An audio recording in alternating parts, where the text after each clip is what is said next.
যেই গরম পড়ছে মনে হয় সূর্য মামা মামির সাথে রাগ করে বুঝছো, সব গরম আমাকে উপর দেখাইতে আছে।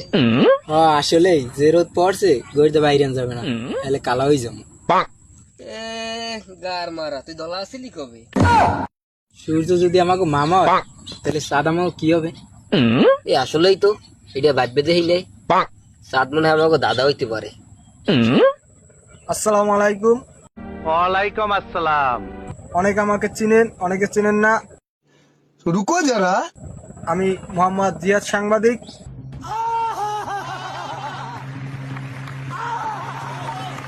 আমি এখানে দুইজন ব্যক্তি দেখতে আছি, তারা এই রৌদে কি করতে আছে আমি তাদের কাছে কিছু প্রশ্ন করব।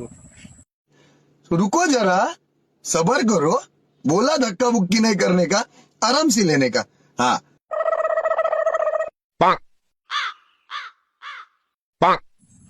ভাই, আপনারা গরমে কেমন আছেন?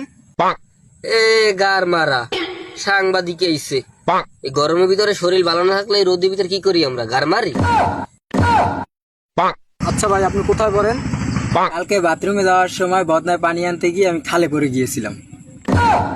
আরে ভাই ওপরা না, আপনি কোন স্কুলে পড়েন? আরে ঘাড় মারা, এই স্কুলটা আবার কি ভাই? আরে গার মারা, আমরা যে মেয়ে দেখতে যাই ওইটারই স্কুল বলে। আচ্ছা ভাই, আপনাদের এই গরমে কেমন অনুভূতি লাগতেছে? এই গরমের ভিতরে আমরা কেমন অনুভূতি করতে আসছি, আপনার যদি প্যান্ট শার্ট খুললে ওইখানে এখন যদি চিপ করে রাখি তাহলেই বুঝবে না আমরা গরমে কেমন অনুভূতি করতে আসছি। গার মারা। আজকের ইন্টারভিউ এখানেই শেষ গাইস, আগামীকাল আবার সবার সাথে দেখা হবে। A few moments later. আসসালামু আলাইকুম গাইস, আমাদের ভিডিও যদি আপনাদের কাছে ভালো লাগে তাহলে লাইক করে দিবেন, তাহলে কমেন্ট করে তো দেবেনই, একটু ভুল করবেন না। তাহলে শেয়ার করে দিবেন। আল্লাহ হাফেজ, সবাই ভালো থাকবেন।